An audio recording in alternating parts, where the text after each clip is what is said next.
count on our unwavering support. And in Vilnius, we must take clear steps that are supported by all member countries. Steps that send a clear message to everyone, including Moscow.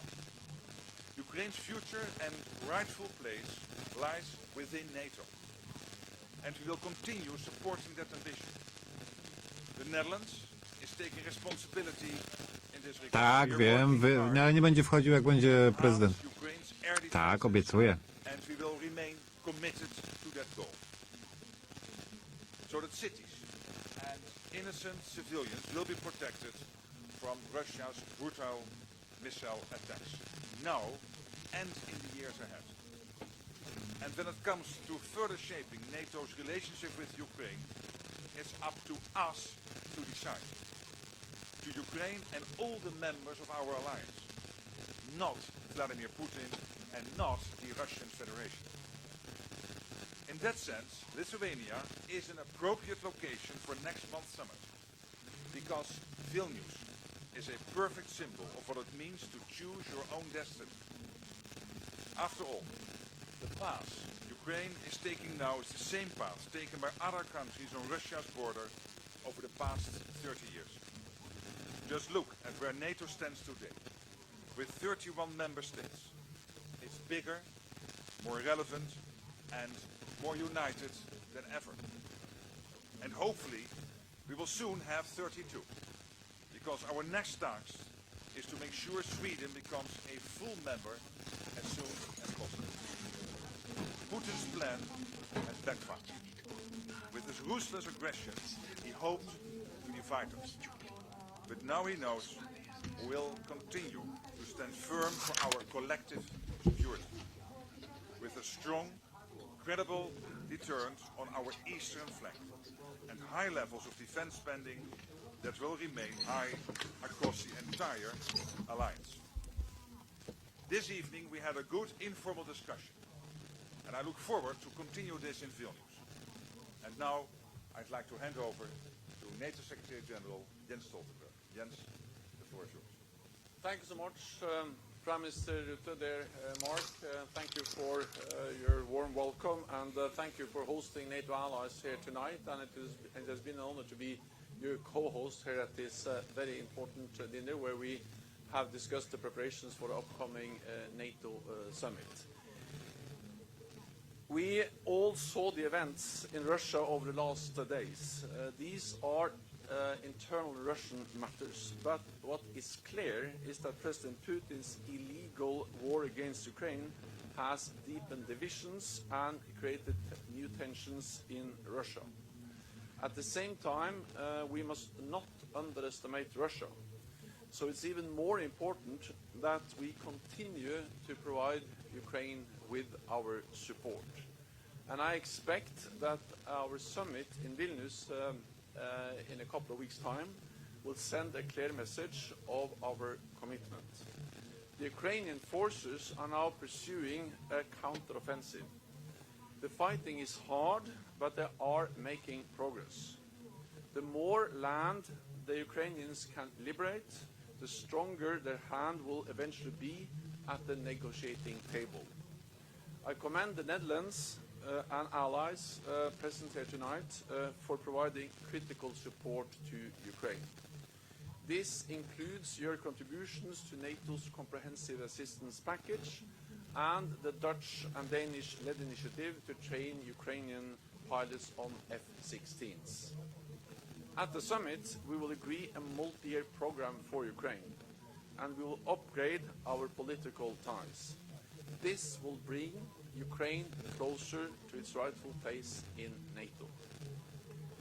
During the dinner, we also discussed the next steps to strengthen NATO's deterrence and defense. We are putting in place new defense plans with assigned forces and capabilities and high levels of readiness. Yesterday, I was in Lithuania to visit Exercise Griffin Storm, which demonstrated that we can quickly reinforce the German-led battle group in Lithuania. And it also sent a clear message: NATO is ready to defend every inch of Allied territory. At the NATO summit, I also expect allies will agree on a more ambitious defense investment pledge, with 2% of GDP for defense as a floor, not a ceiling. Russia's war in Ukraine demonstrates that we cannot take peace for granted and that we must invest more in our security. So again, Prime Minister, dear Mark, it is a great pleasure to be here tonight together with you and the other NATO allies. Thank you, Jens. I would like to give the floor now to the host of the NATO summit in Vilnius, the President of Lithuania. Please, your remarks. Dear colleagues, dear all, it's timely opportunity to be here in The Hague to discuss the upcoming NATO summit. Thank you, Mark, for your hospitality. The Vilnius NATO summit comes to the eastern border of alliance. This is symbolic at the time we are living. Since the NATO summit in Madrid, the security situation in the eastern flank has only worsened. Russia deploys tactical nuclear weapons in Belarus. Last Saturday, we all have seen the mutiny of the Wagner group in Russia. If Wagner deploys its serial killers in Belarus, all neighboring countries face even greater danger of instability. Under such circumstances, deterrence and forward defense is a top priority. New regional defense plans are of particular importance for us. Furthermore, these plans should be made executable as soon as possible. In Madrid, we agreed that battle groups will be scaled up to brigade-size units where and when required. The joint threat assessment clearly answers the question where. The Suwalki corridor bears crucial strategic importance not only for the defense of the Baltic region, but also to the whole alliance. As for question when, my answer is we needed them already yesterday. For us, an essential element of forward defense is combat a ready allied brigade in place. Let me remind you about specificities of our security situation. Lithuania is between heavily militarized Kaliningrad and Belarus. So reliance on reinforcement only, no matter how fast, won't work in our case. For all that, we need an ambitious renewal of the defense investment pledge. 2% is the bare minimum, floor, not the ceiling. We need to invest more to strengthen our defenses, to deter threats, reinvigorate allies' defense industries, and to continue supporting Ukraine. Lithuania remains steadfast in increasing defense spending. In 2023, it has reached 2.5% of our GDP. We allocated additional 1 billion euros just for host nation support to ensure the best infrastructure for allies' deployments and presence in Lithuania. One more very important question we will discuss in Vilnius is the future of Ukraine and NATO relationship. Lithuania is a staunch supporter of Ukraine's membership in NATO. Ukraine is part of the Euro-Atlantic security architecture. We should agree on a political pathway for Ukraine towards NATO membership and make this pathway as simple as possible. We support the creation of NATO-Ukraine Council. The inaugural meeting of the Council could be held in Vilnius. Last but not least, I do expect that we will be able to greet Sweden as a 32nd NATO ally in Vilnius. It is still possible. Thank you. Thank you, Gitanas. I'd like to give the floor to the President Poland, Andrzej. Distinguished presidents, Dziękuję bardzo. distinguished Secretary General, Panie sekretarzu, distinguished prime nowe ministers, prezydenci, premierzy, szanowni państwo. I want to begin by expressing Na początku chciałbym podziękować premierowi Ruttemu za podjęcie nas podczas tego nieformalnego spotkania, które zostało zorganizowane zaledwie 2 tygodnie przed szczytem NATO w Wilnie. Wszyscy jesteśmy świadomi, że będzie to kluczowy szczyt NATO, szczególnie biorąc pod uwagę sytuację bezpieczeństwa w Europie po rosyjskiej agresji przeciwko Ukrainie. W ciągu ostatnich 16 miesięcy Polska podjęła poważne kroki, by wzmocnić swoje bezpieczeństwo i robiąc to również bezpieczeństwo NATO i naszą wspólną odporność w obliczu rosyjskiej agresji. Poczyniliśmy historyczne inwestycje w naszą infrastrukturę, technologię, zdolności przemysłowe i zbrojeniowe. Ponadto pogłębiliśmy nasze zaangażowanie i współpracę z partnerami i sojusznikami z całego świata. Doceniam, że możemy liczyć na innych sojuszników w tym zakresie. Zmierzamy w tym samym kierunku, aby osiągnąć Europę, która jest bezpieczna, która rozkwita i aby było to bezpieczne miejsce. Jednocześnie wiemy, że musimy o wiele więcej zrobić, jeżeli chodzi o bezpieczeństwo krajów członkowskich NATO, bezpieczeństwo Europy i też jeżeli chodzi o porządek światowy i prawo międzynarodowe. Podczas spotkania wskazałem 5 obszarów, które są bardzo ważnych dla nas, które są powiązane z wyzwaniami, z którym musieliśmy stawić czoła. Dla Polski jest to bardzo ważne, aby wzmacniać i dopasowywać obronę i odstraszanie NATO, zapewnić długoterminowe wydatki na obronę przez wszystkich sojuszników, sfinalizować akcesję Finlandii do NATO, Szwecji do NATO, sprawić, aby sojusz się rozwijał i jednocześnie wypracować długoterminowe podejście odnośnie tego, jak odpowiedzieć na zagrożenia gospodarcze, militarne ze strony Rosji. To jest niezmiernie istotne dla szczytu NATO, który będzie miał miejsce w Wilnie i dla przygotowań ku temu szczytowi. Ale jednocześnie chciałbym podkreślić, że to spotkanie, które właśnie się odbyło, było bardzo szczere, było bardzo konstruktywne i merytoryczne. Bardzo dziękuję, Mark, za tę możliwość, że mogliśmy się spotkać i przedyskutować wszystkie te tematy, które są istotne dla naszych wszystkich krajów, zarówno teraz, jak i w przyszłości. Dziękuję bardzo. Dziękuję bardzo, Andrzeju. I teraz przekazuję głos prezydentowi Rumunii, Klaus Johannis. Proszę bardzo. Dziękuję bardzo. Dobry wieczór. Na początku chciałbym naprawdę podziękować premierowi Markowi Ruttemu za to, że nas podjął. Bardzo serdecznie dziękuję, drogi Mark. Mieliśmy możliwość naprawdę konstruktywnej i otwartej i szczerej rozmowy podczas nieformalnego spotkania przed szczytem NATO w Wilnie. Oczywiście również rozmawialiśmy o wydarzeniach z zeszłego tygodnia w Rosji, szczególnie jeżeli chodzi o ich potencjalny wpływ na to, jak dalej wojna będzie przebiegać. Szczyt w Wilnie będzie rzeczywiście ważnym momentem, aby skonsolidować nasz sojusz w wielu wymiarach.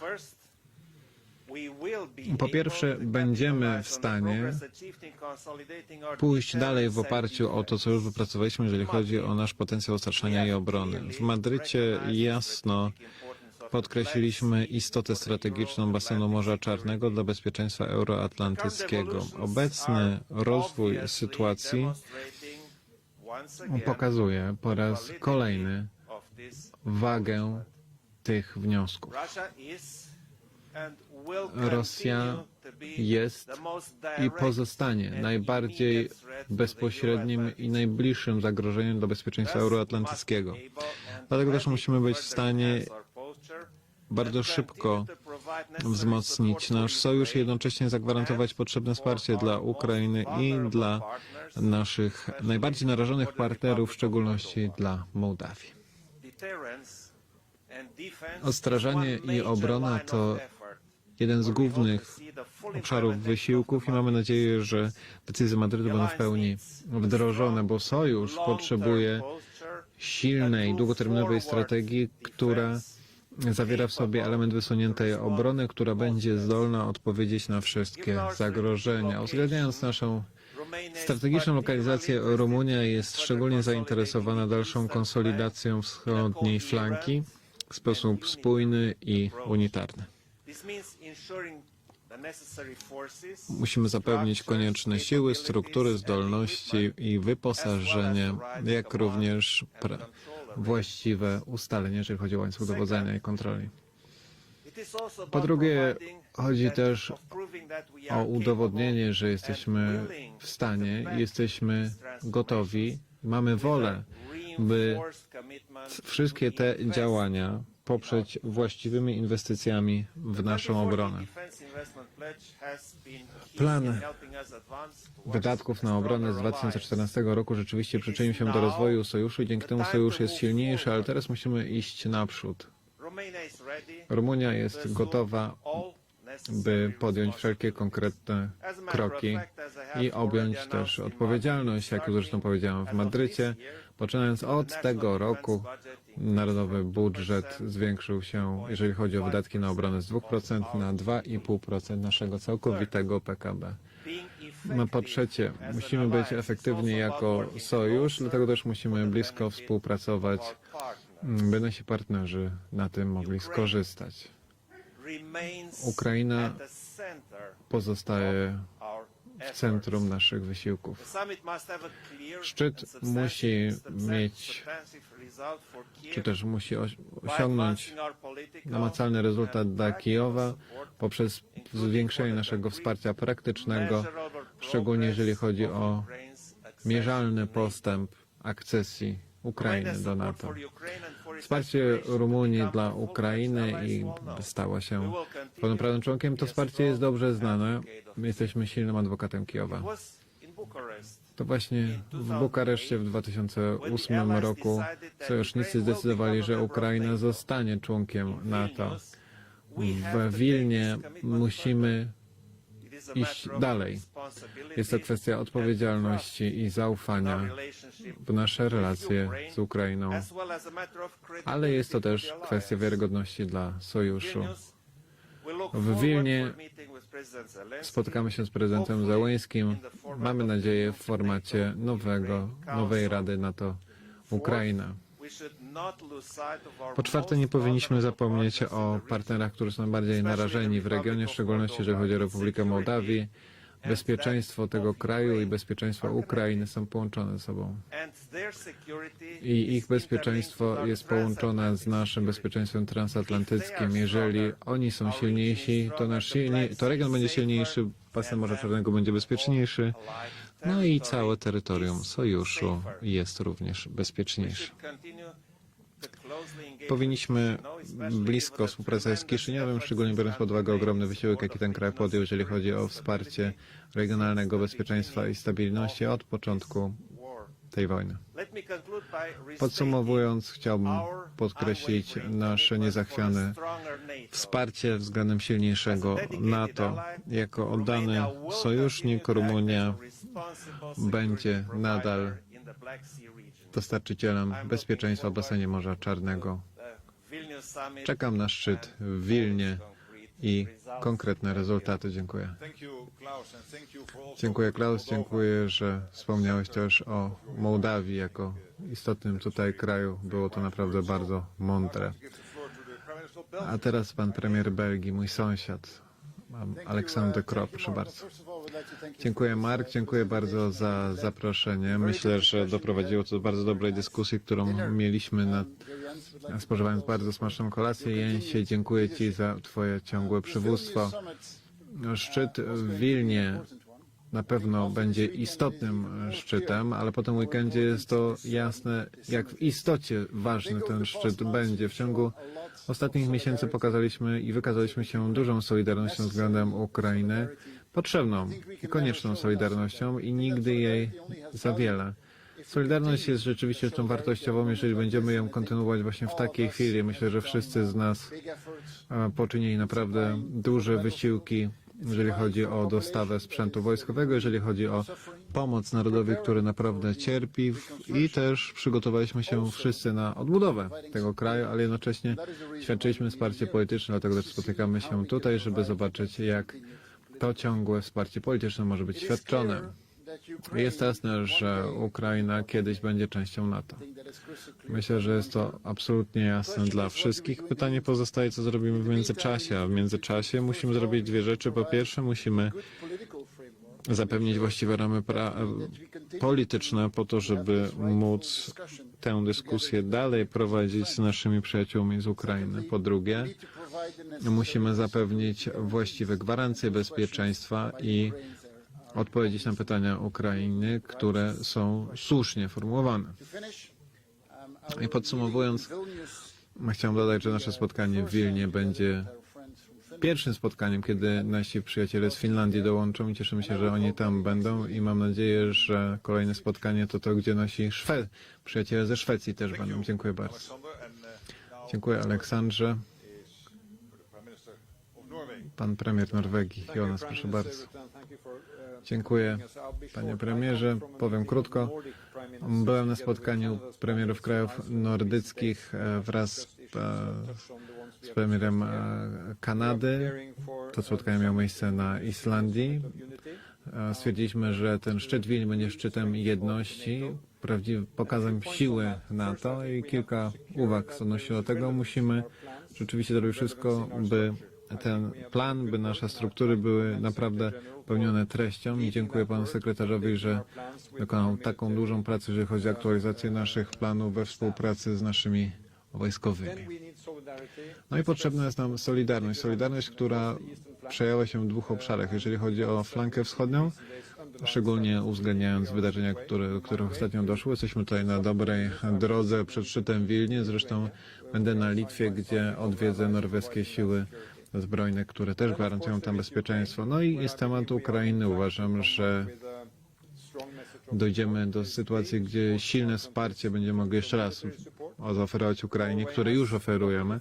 Norwegia przyjęła 5-letni plan wspierania Ukrainy co roku przez 5 lat w sposób humanitarny, wojskowy i gospodarczy. Podkreślimy to jeszcze raz we współpracy z sojusznikami NATO i Ukraina powinna być, przecież Ukrainie powinno się zabezpieczyć dalszą drogę integracji z NATO i jak moi koledzy już mówili, w Madrycie w zeszłym roku uzgodniliśmy, że Finlandia i Szwecja spełniają kryteria, by dołączyć do NATO. Finlandia jest we właściwym miejscu i nie możemy tracić czasu, żeby Szwecja również dołączyła, ponieważ spełnia wszystkie kryteria i Norwegia zrobi wszystko, co może wraz z sojusznikami, by Szwecja też była w NATO.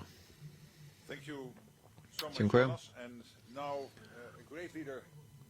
I teraz wspaniały lider z Bałkanów, ale też wspaniały lider w NATO. Pan premier Albanii, proszę bardzo. Dziękuję, Mark. To zaszczyt, że mogę być tutaj z Państwem.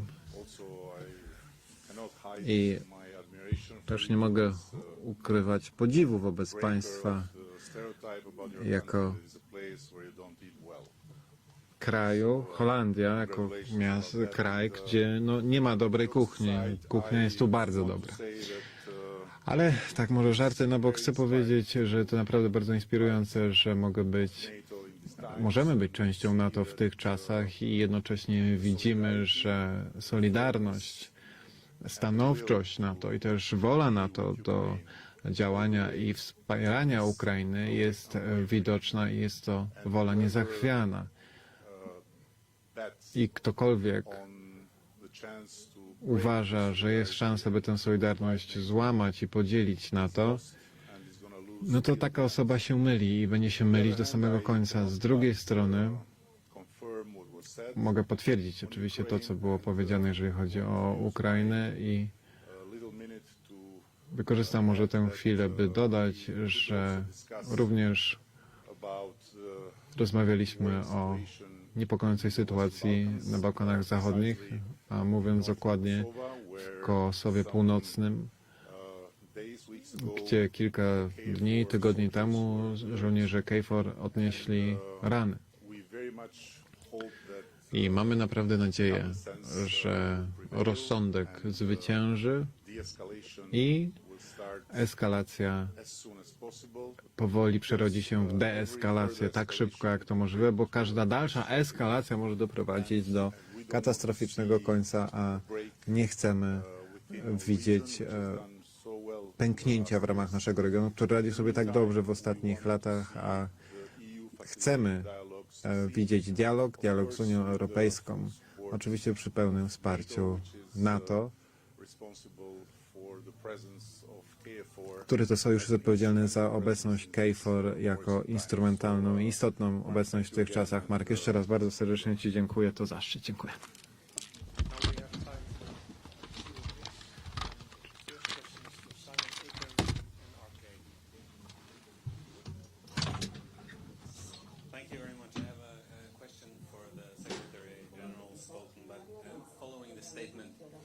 Earlier by the president of Lithuania, does the new confirmed presence of the Wagner warlord in Belarus change NATO's security evaluation concerning its member states? And if I may, Mr. Secretary, could you let us know when you will let us know that you will stay on as Secretary General for a while longer? Thank you. The consequences of the mutiny or the events we saw in Russia over the weekend and over the last days. I think it's too early to make any final conclusions on the long-term consequences, including for NATO. But what we can say is that we are, of course, closely monitoring the developments. And we have already increased our readiness, our preparedness, and our military presence in the eastern part of the alliance. We will make further decisions to further strengthen our collective defense with more high readiness forces and with more capabilities to ensure credible deterrence and defense for the whole alliance. We'll make those decisions at the upcoming NATO summit in just a few days. What is absolutely clear is that we have sent a clear message to Moscow and to Minsk that NATO is there to protect every ally, every inch of NATO territory. And we do that through what we communicate, but also through our actions by, over now several years, significantly increase our collective defense and the way we invest in our shared security. So no misunderstanding, no room for misunderstanding in Moscow or Minsk about our ability to defend allies against any potential threat, and that is regardless of what we believe will be the final consequences of the movement of the Wagner forces. I think it's also actually too early to say exactly where those forces will end up and whether all of them will end up in Belarus. When it comes to myself, I have made my position clear many times. I have nothing more to add. I don't seek an extension, and that is what I've stated many times before. Second question is for Edwin Deutsch from Reuters. You go ahead. Good evening. Could you maybe, this is for Secretary General Stoltenberg, a little bit more detail about how concerned you are that Prigozhin has moved to Belarus and that the Wagner forces may follow him? And what assurances can NATO give to its members on the eastern flank who have been today expressing concerns about that move? What can NATO do to alleviate those concerns? Thank you very much. I just believe it's too early to make any final judgment about the consequences of the fact that Prigozhin has moved to Belarus, and that most likely also some of his forces will also be located to Belarus.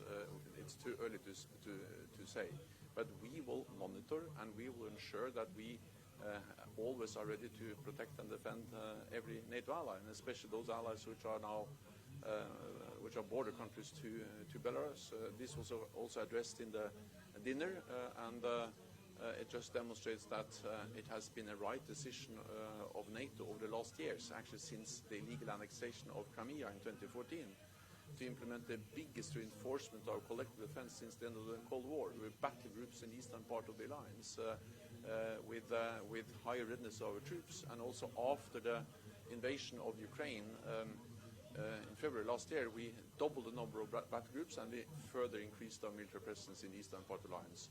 One of the neighboring countries of Belarus is actually Lithuania. I was in Lithuania yesterday and this morning, and I saw how NATO troops and German troops exercised on how to scale up the current battle group in Lithuania to a full brigade-size presence.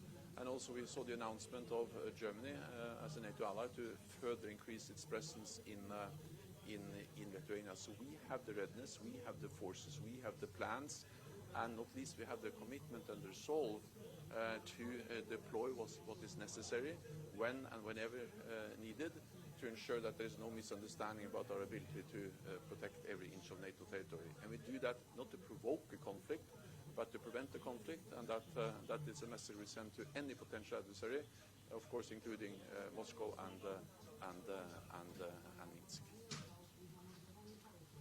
Next question. Question from the Dutch press for Prime Minister Rutte and Secretary General Stoltenberg and any other leader who feels the need to respond.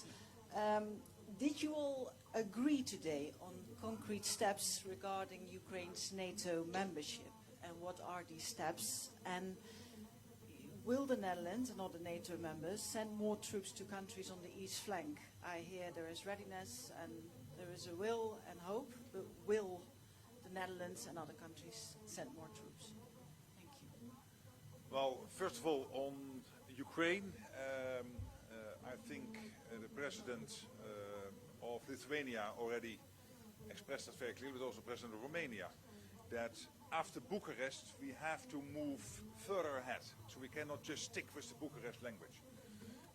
So we are looking into decisions we can take at the NATO summit which give a clear signal to Ukraine that their future is firmly within NATO.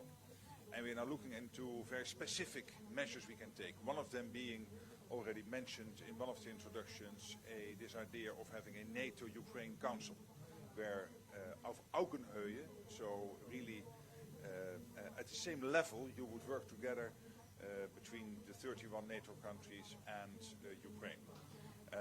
These discussions will continue over the next 10 days and 2 weeks, leading to, I firmly believe, agreement at the summit in Vilnius.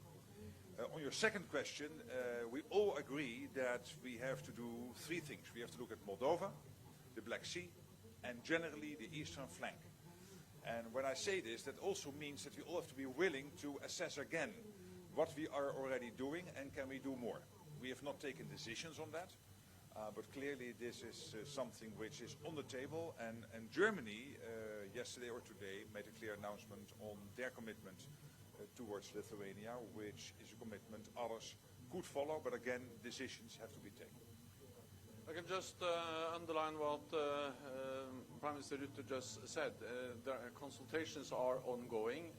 We are preparing the upcoming NATO summit, where I, as Mark Rutte, I'm absolutely confident that we'll find common ground on how to address Ukraine's membership aspirations. But let me just remind you of the following. Allies agree on a lot, also when it comes to membership for Ukraine. All allies agree that NATO's door is open, and we have demonstrated that by inviting Finland and Sweden to join the alliance. All allies agree that Ukraine will become a member. We have stated that again and again. And we also agree that it is for the NATO allies and Ukraine to decide when Ukraine should become a member. It's not for Russia. President Putin does not have a veto on NATO enlargement. But then the most important thing all allies agree on, not only in words but also in deed, and that is that the most imminent, the most urgent task now is to ensure that Ukraine prevails, that President Putin does not win in Ukraine. Because unless Ukraine prevails as a sovereign, independent nation, there is no membership issue to be discussed at all. So we focus on that, the military, the economic support. All the allies standing here have provided significant support to Ukraine, and I'm absolutely confident that at the summit we will also step up and sustain our support for Ukraine. We will also move forward on the membership issue by strengthening our practical support for Ukraine, including a multi-year program for transition from Soviet-era equipment to NATO standards and procedures, strengthen the political ties with the NATO-Ukraine Council, and then also, of course, find a way to address the specific way forward on the membership issue. Next question is for reporter Urbanik from Polsat. Good evening, Grzegorz Urbanek from TV Polsat. I have a question for President of Poland, Andrzej Duda. I'd like to ask you about main issues, expectations of Poland before upcoming summit in Vilnius.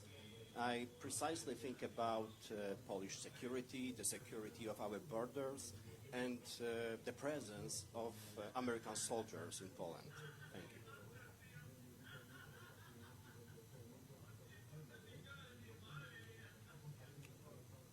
The adaptation of NATO to the upcoming situation in Belarus is one of the main issues I hope we will discuss during the NATO summit in Vilnius, and in my opinion it requires also our decisions. It's difficult to say if we make those decisions during the upcoming summit in Vilnius, because it's rather difficult process, but I hope that we will discuss this issue. We heard those questions of ladies and gentlemen here about the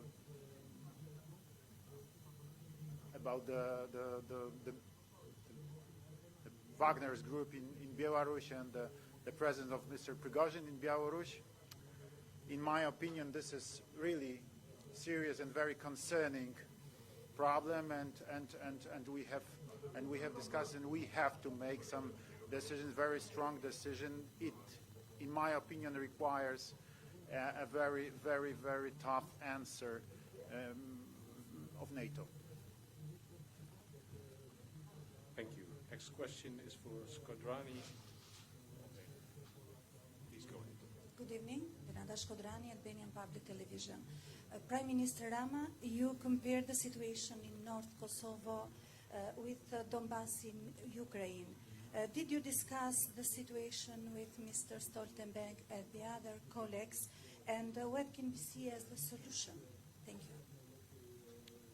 Thank you. No, just to make it clear, I simply stated that the perspective of the creation of little Donbass in the middle of Europe because of further escalation is a real threat, and we all have to do what we have to do to prevent it to happen by encouraging, on one hand, the dialogue, bring it even in a higher level in the European Union with the support of US, and on the other hand, by making very clear through NATO that KFOR is there to guarantee the full integrity and also stability in case of any disruption that can happen exactly because of irresponsible de-escalation. So this is my concern, and we shared it, and I felt in Brussels, I feel here that everyone understands that it's time to act and to not allow this spiral of absurdities to take down what we have built so far with the help of the European Union in our region. Thank you. Final question is from Isopescu from Radio Romania News. Please go ahead. Thank you. For Mr. Klaus Iohannis, you talked about Moldova as a vulnerable partner. Is going to be Vilnius a different? Is going to bring Vilnius a different approach between NATO and Republic of Moldova? Could it be a new kind of assistance? And for Mr. Stoltenberg, sorry, the next meeting between Turkey and Sweden, could it be the decisive one for Sweden to become a NATO member? Thank you. The Republic of Moldova is an important preoccupation for me, and as I found out today, it's not only me, it's all of us. The situation in Moldova is dire, and I think it's our responsibility to find ways to help Moldova to enhance its resilience, its entire situation. And I'm very glad that the colleagues share this evaluation, and it would be really great if we had remarks on these issues in the conclusions at Vilnius. It's still possible to have a positive decision on Swedish membership by or on the Vilnius summit in a couple of weeks. And I spoke with President Erdogan about this on Sunday. And my message is that Sweden has implemented and delivered on the agreement that was made between Finland, Sweden, Turkey at the NATO summit in Madrid last year. And now the time has come to ratify and to complete the accession process for Sweden. This will be good for the Nordic countries, for the Baltic region, and for the whole of NATO, including Turkey. We agreed to convene a new meeting of Finland, Sweden, Turkey, and NATO. This meeting will take place in Brussels next week. I will share the meeting, and it will be a high-level meeting with the foreign ministers, the chief of intelligence, and the national security advisors. And the purpose of that meeting is, of course, to make progress so we can have a positive decision by the Vilnius summit on Swedish membership. Thank you all for visiting the press conference. Thank you. Good evening. Thank you.